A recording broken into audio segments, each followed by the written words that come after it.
अब वापस भारत चलते हैं। नई दिल्ली धीरे धीरे लेकिन ताकतवर और गुप्त कदम उठा रही है। और मेरा मतलब है बिल्कुल शाब्दिक रूप से। एक गोपनीय सैन्य परियोजना अब सामने आ रही है। भारतीय नौसेना इसे प्रोजेक्ट वशा कहती है। और ये कोई साधारण परियोजना नहीं है। प्रोजेक्ट वशा एक नौसैनिक अड्डे नेवल बेस से जुड़ी है जो अगले साल यानी 2026 में पूरा होगा। ये भारत को दो अहम चीजें देगा। भारतीय नौसेना को अपना स्वतंत्र न्यूक्लियर सबमरीन बेस मिलेगा। ये एक अद्भुत इंजीनियरिंग का नमूना होगा, अपनी तरह का पहला। ये बेस आंध्र प्रदेश राज्य में एक तटीय शहर रामबिली में बनाया जा रहा है। ये विशाखापत्तनम से लगभग 50 किलोमीटर दक्षिण में है, जहां भारतीय नौसेना की ईस्टर्न कमांड स्थित है। ये बेस कई मायनों में बेहद अहम होने वाला है। ये पिछले 10 वर्षों से निर्माणाधीन है। तो रामबिली को ही क्यों चुना गया? इसका कारण है वहां की भूगोलिक स्थिति। उस इलाके का पानी काफी गहरा है, जो सबमरीन को प्राकृतिक सुरक्षा देता है। वे बिना सतह पर आए बेस में प्रवेश कर सकती है। इसका मतलब है उन्हें सतह पर आकर खुद को उजागर नहीं करना पड़ेगा। कोई नहीं जान पाएगा कि सबमरीन कब आई और कब गई। और यही न्यूक्लियर सबमरीन के लिए परफेक्ट है, क्योंकि वे महीनों तक पानी के नीचे रह सकती है।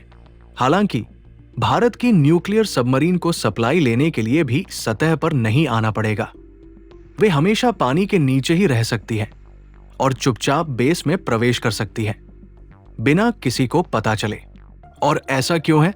हमें पता है कि बेस रामबिली में है, लेकिन ठीक सबमरीन की तरह यह बेस भी छिपा हुआ है। यह पूरी तरह भूमिगत है, सैटेलाइट से भी छिपा हुआ। स्थानीय लोगों को भी इसकी सही जगह की जानकारी नहीं है। वहां कोई साइन बोर्ड या संकेत नहीं लगाए गए हैं। अब इसकी इंजीनियरिंग की बात करते हैं।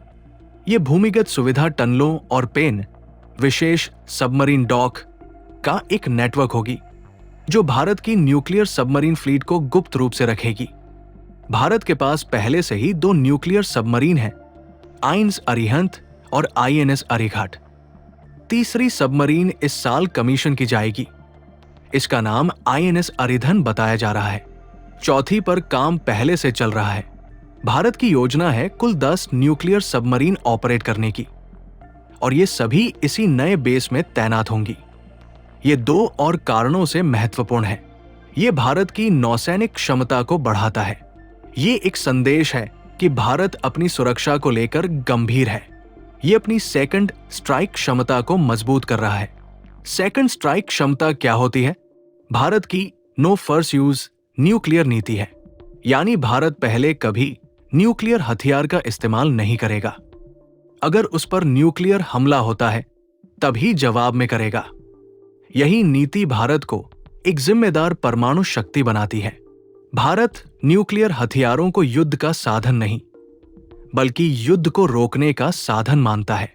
इसके विपरीत पाकिस्तान जैसी पड़ोसी ताकतें फर्स्ट यूज नीति अपनाती हैं, यानी वे परमाणु हथियारों को सीधे युद्ध के लिए इस्तेमाल करने की बात करते हैं।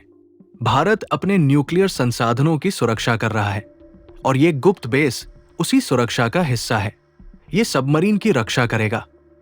ये चीन को भी एक स्पष्ट संदेश है। बीजिंग ने हिंद महासागर में गतिविधियां बढ़ा दी है। उनके तथाकथित रिसर्च वेसल्स अक्सर भारत के आसपास मंडराते रहते हैं। साथ ही चीनी सबमरीन की मौजूदगी भी इन पानियों में बढ़ी है, जिन्हें भारतीय नौसेना ने डिटेक्ट भी किया है।